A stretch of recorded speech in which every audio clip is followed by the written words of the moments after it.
2/3 untuk fakir miskin, dan yang terakhir 1/3 untuk disimpan dan dikeringkan untuk sewaktu-waktu.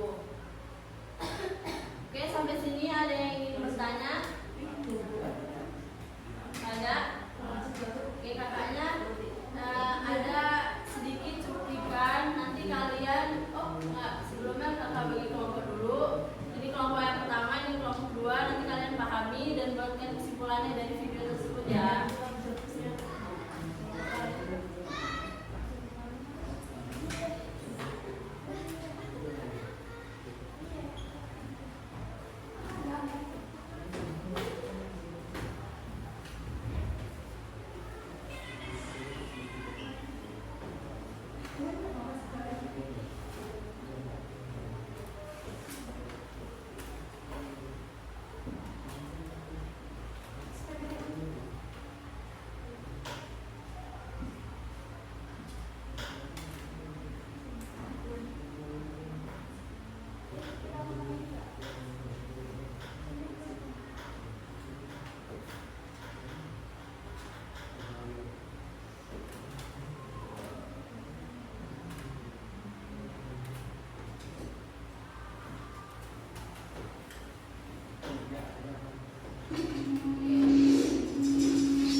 dia diperlakukan dengan baik agar dagingnya itu ya bisa apa?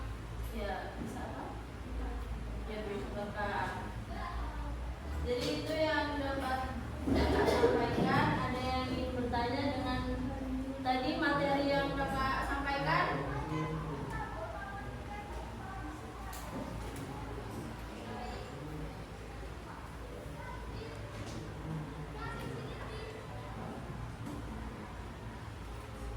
Ada nggak yang ingin disampaikan? Ada? Enggak? Oke, kakak akan tanya satu ya. Tadi kan tentang kurban. Nah, kurban itu waktunya disembelih tanggal berapa? Ya. Terus hewan yang dikurban itu hewan apa aja?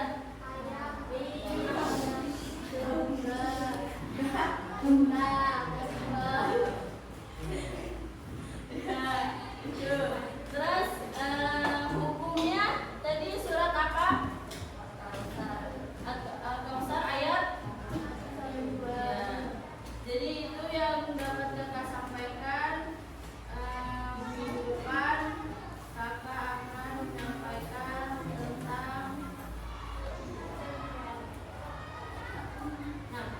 tentang etika minggu depan. Jadi kalian pelajari. Oke, segitu dulu yang kakak sampaikan.